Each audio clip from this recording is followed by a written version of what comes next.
যারা এই সমাজের অন্ধকার জায়গা থেকে বেরিয়ে এসে আলোর দিশা দেখতে চায়, যারা এই সমাজে মাথা উঁচু করে দাঁড়াতে চায়, যারা ভবিষ্যৎকে আলোকিত করতে চায়, তারা তারা নিজেদের মূল্য নির্ধারণ করতে পারবে না মা।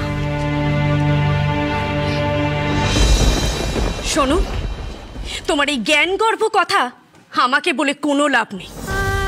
আমার বাড়ির উৎসবে আমি কাকে জায়গা দেব আর কাকে জায়গা দেব না, সেটা একান্তই আমার ব্যক্তিগত সিদ্ধান্ত। এটা শুধুই আপনার বাড়ি, আমার বাড়ি নয়।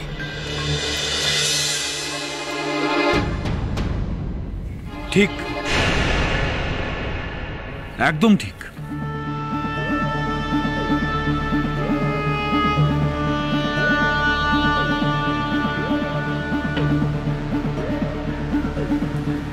নিবারণ, তুই?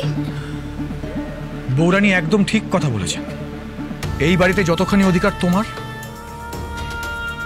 ঠিক ততখানি অধিকার বৌরানীর। মা, আফটার অল বাবার পর এই জমিদারের উত্তরাধিকারী তো গবাই, আই মিন দাদাই, তাই না?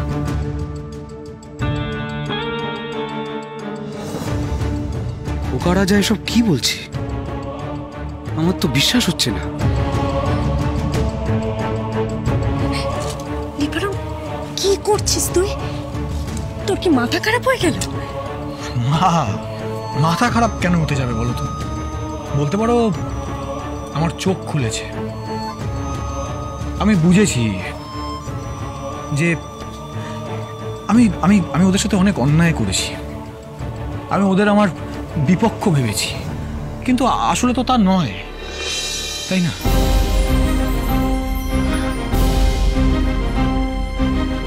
আমাকে বাড়িতে ফিরিয়ে আনতে বৌরানী তো বাবাকে রাজি করিয়েছেন, দাদার জন্মদিনে সামিল হতে দিয়েছে।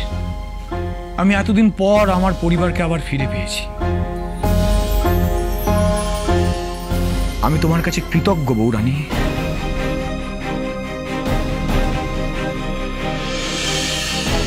ঠাকুরপোর হলো কি?